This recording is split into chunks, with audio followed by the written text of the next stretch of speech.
Hi everyone, Gemma here. Thanks for watching today. This video is following on from the launch of the Made to Surprise collection 3D display cards and stand. So one of the samples I made was a 3D clock, and there were a few requests to film a tutorial for this card.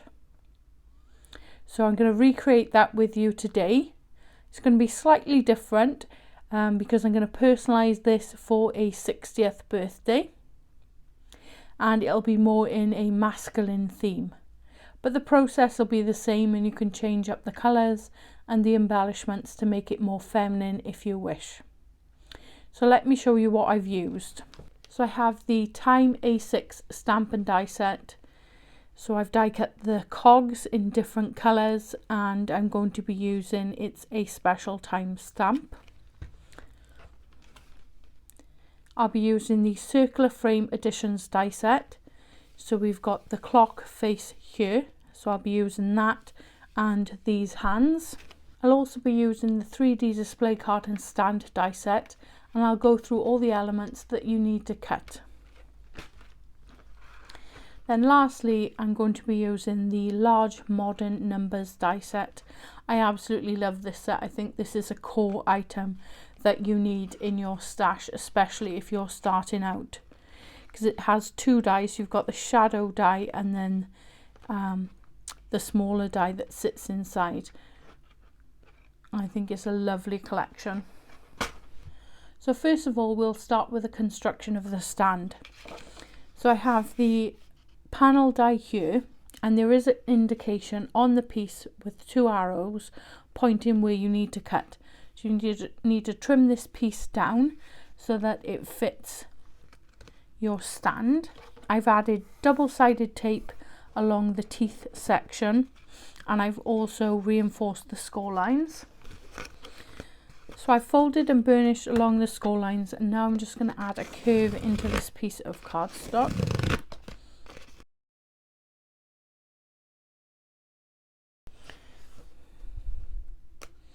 So I'm just going to remove the liner from the double-sided tape on one side. And you've got two pieces of this half oval, and we're going to start to attach them together. So you want to start with one edge.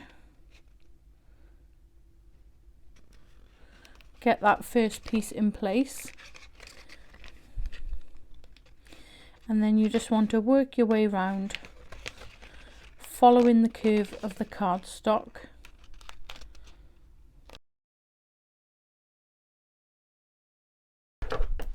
And then when you're happy with the placement, just go in behind and add that pressure. And now I'm going to do the same on the opposite side.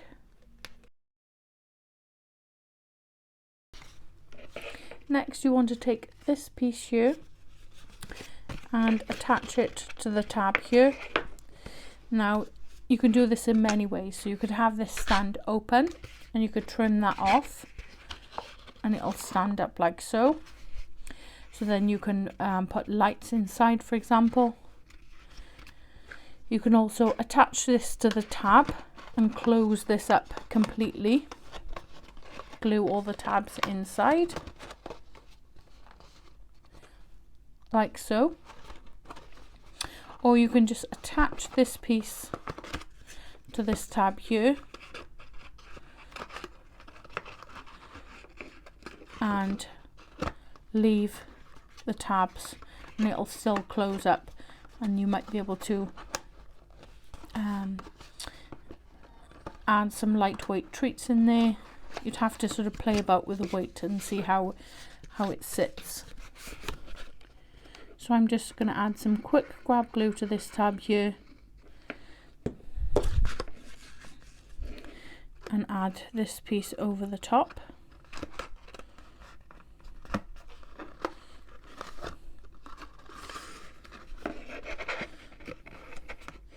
So you can open it out like so, just to add that pressure onto that tab so that it's got some time to grab.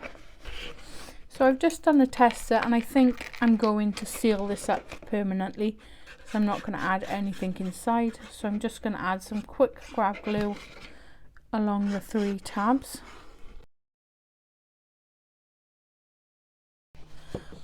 So that's the stand all complete. So I'm going to set that to one side now and let that fully dry, and we'll work on the circular portion of the card.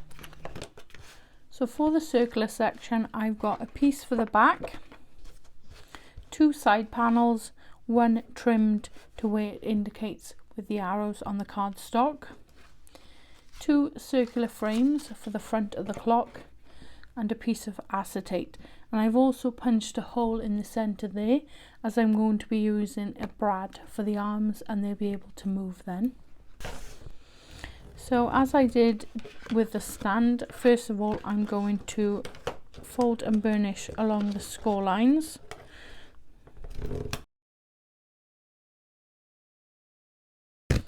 And then add a curve into this cardstock to help it form that circular shape.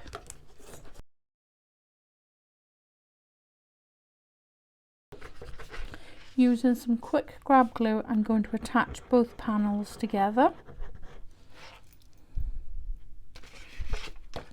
So you can close the circle now if you wish and attach those together, but I like to do that at the end.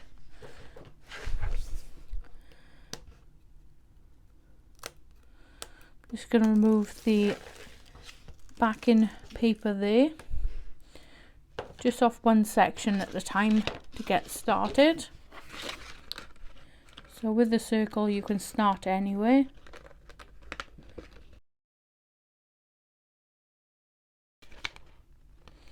I'm just holding the panel with my finger and thumb there and adding the pressure on the back of the circle, just following the shape around like so.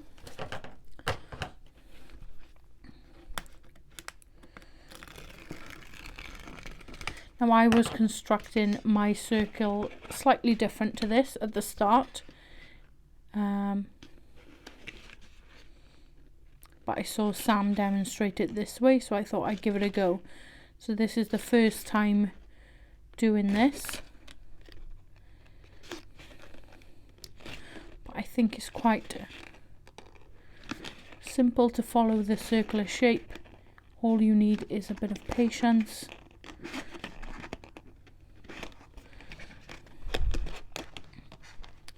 And it all starts to come together.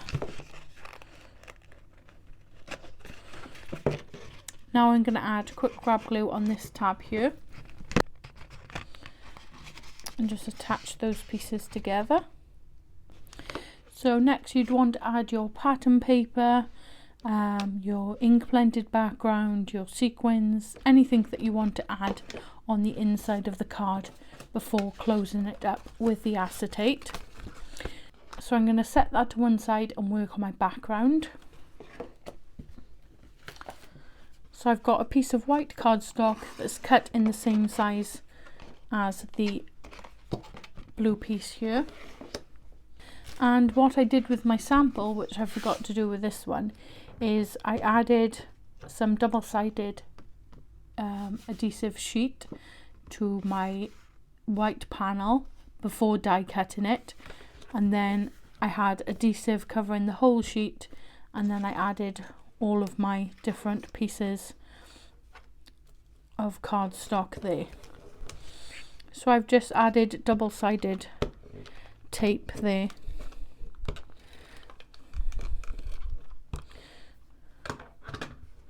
But you'll be better off using the adhesive sheets. So as I'm going for a masculine make, I've decided to cut a number of pieces in different shades of blue, white, orange and glitter cardstock. So all I've done is trimmed several pieces, 1 to 1/2 inch and 1 to 1/4 inch. And I'm just going to decide on a pattern that I want to follow first. So I'm going to start off with an orange piece and then 2 smaller pieces either side.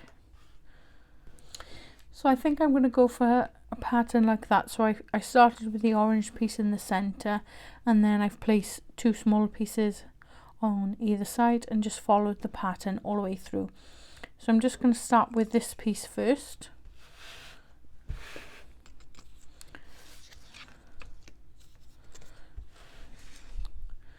And to place that on my circle.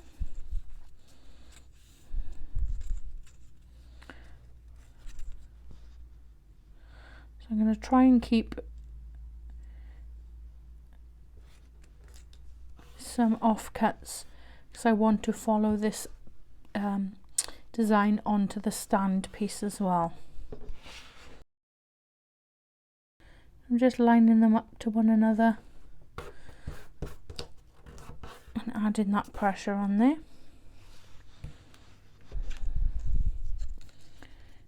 And then once everything is in place, I'll just trim around the edge. So I've got that circular shape.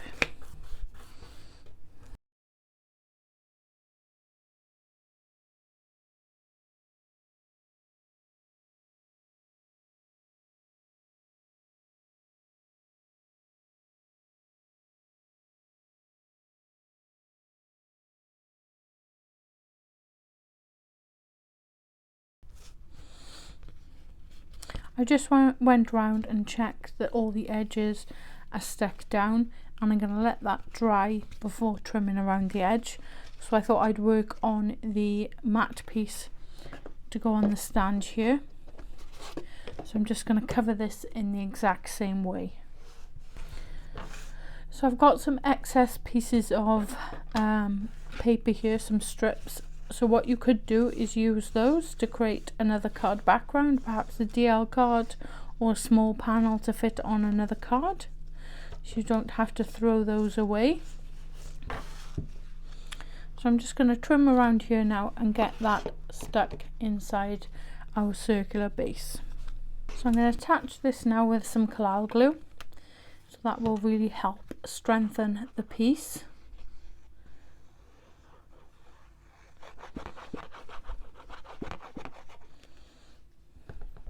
So I'm going to be mindful where my side tags are. So I've got them at the halfway point here rather than the top and the bottom. So I've placed that down in my circle. It is a bit of a tight squeeze, especially if you're using the same size as the back panel. Once you burnish the edges, it sits in there nicely. Like so. So I'm going to fold my teeth over now, ready to attach one of my circles. So I've removed my backing paper and I'm going to place one piece over here. Now ideally I would cut 3 in this shape, attach 2 together with some collal glue to help strengthen it, and then close it up with the acetate and this piece over the top. But I don't have any more of this colour cardstock in my stash, so that's why I've opted for the 2 pieces. It should still be fine, but if you want a really nice sturdy piece, then I would suggest cutting 3 and attaching 2 together with collal glue, as I said. So I'm just going to place this over the top now.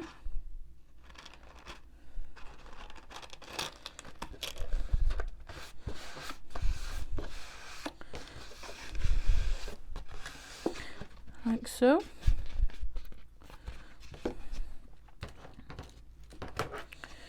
And what you can do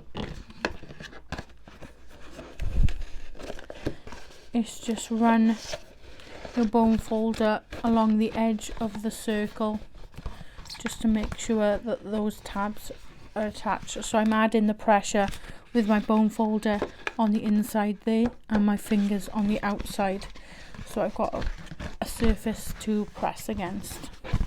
Next I'm going to remove the backing paper from the acetate piece and I'm going to attach it to my circle panel here. I'm also going to add some red liner tape on the piece of acetate here, ready to attach onto this piece. And before I close everything up, I'm going to add my hands and my brad on the circle there. So I've prepared my hands. I've cut them 3 times, twice in white cardstock and once in the holographic. So they're now a nice, strong, sturdy piece. I'm using a brad that I found from my stash. And I think it's quite a similar colour to the clock. And I'm just going to open my brad slightly, if I can get my tweezers in there.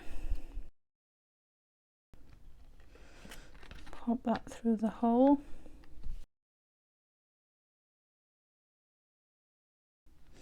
I'm just going to trim a bit off these so you can't see it through the acetate. And then the hands still move like so. So next I'm going to remove the red liner tape and get that attached onto the front of the card and close the circle up. So you could also add some shaker elements in the card now if you wish, or lights or snow or whatever you like. And I'm going to add some collal glue as well to help strengthen these sides. So I've trimmed this piece down also, and I'm just going to work out where I'm going to place my clock. So I think I'm going to have it like this. So maybe like that actually, so that patterns match up. And I'm just going to attach that. So I'm just going to bring in my hot glue gun and attach the stand and the circle together. So I'm just lining that up with my mat. Make sure it's straight and the patterns line up, and just push those together. So you want to hold them in place while the glue sets. And now these 2 pieces are attached together, and we're going to add this piece here. So what I've done is I cut this shape with all the numbers in it several times in the various colours of blue, orange and glitter cardstock. So I'm going to pop all these numbers out, pop this in, and then paper piece all the coloured pieces onto the front of the card. So what I did with my original sample was I cut it several times, popped all the numbers out, and then I had to find the ones that lined up. So rather than do that, I've left them in the die cut piece, and then when I know the pattern or the order of colours that I want to follow, it'll just be simple enough to pop them in place. So I've decided to go orange, this shade of blue, white, and then the glitter cardstock. What I did with my sample piece is I popped this up on some foam pads, and I placed a pad behind each number, so then you could place the alternative colour then on top of it, and it had something to adhere to. This way I'm just going to add some quick grab glue into the number section.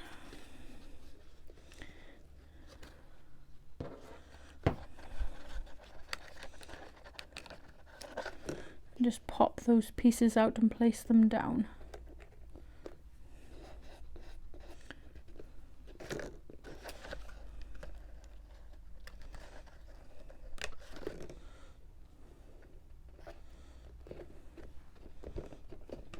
Like so.